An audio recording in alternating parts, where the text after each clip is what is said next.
ఒక sensational case నడుస్తూ ఉంది. సాయి కృష్ణ తాలూకా ఈ ఇన్సిడెంట్ లో కృష్ణలంక ఫుటేజ్ తీయమంటే ఆ ఒక్క ఫుటేజ్ లేదన్నారు. మే 1వ తారీఖు నుంచి జూన్ 1వ తారీఖు వరకు ఫుటేజ్ కనబట్టలేదన్నారు. అంటే హోంమంత్రి గారు చెప్పే దాంట్లో నేతి బీరకాయలో నెయ్యి ఉండదు, హోంమంత్రి గారు పెట్టినటువంటి సీసీ కెమెరాల్లో ఫుటేజ్ ఉండదు. ఇది రాష్ట్ర ప్రజలకు అర్థమైంది. మీరు అంత బాగా ఈ సిస్టమ్ని నడుపుతా ఉన్నారు, అంత బాగా వ్యవస్థల్ని ముందుకు తీసుకెళ్తా ఉన్నారు, మహిళల్ని కాపాడేటువంటి దానికి అంత మీరు తాపత్రయపడతా ఉన్నారు.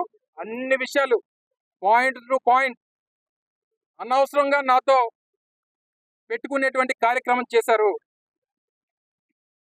కాముగా ఉన్నటువంటి వారిని నిద్ర లేపారు. చూసి చూడనట్టు పోతున్నాం కదా, మహిళలు కదా, లేదా మా జిల్లాకు సంబంధించినటువంటి వారు కదా, గౌరవం ఉంది, ఆ గౌరవం నిలబెట్టుకోవాలనేటువంటి దిశగా ముందుకెళ్ళాం. ఇప్పుడు కూడా అదే గౌరవం ఉంది. కన్స్ట్రక్టివ్ గా రేపు రానటువంటి కాలంలో అనేక ఇష్యూస్ ని బయటకు తీసుకొస్తాం, ప్రజల ముందు పెడతాం, నిలదీస్తాం. తప్పకుండా ఈ ప్రభుత్వాన్ని గద్దె దించేంత వరకు జగన్మోహన్ రెడ్డి గారి నాయకత్వంలో అనేక పోరాటాలకి ముందుకు వెళ్తాం.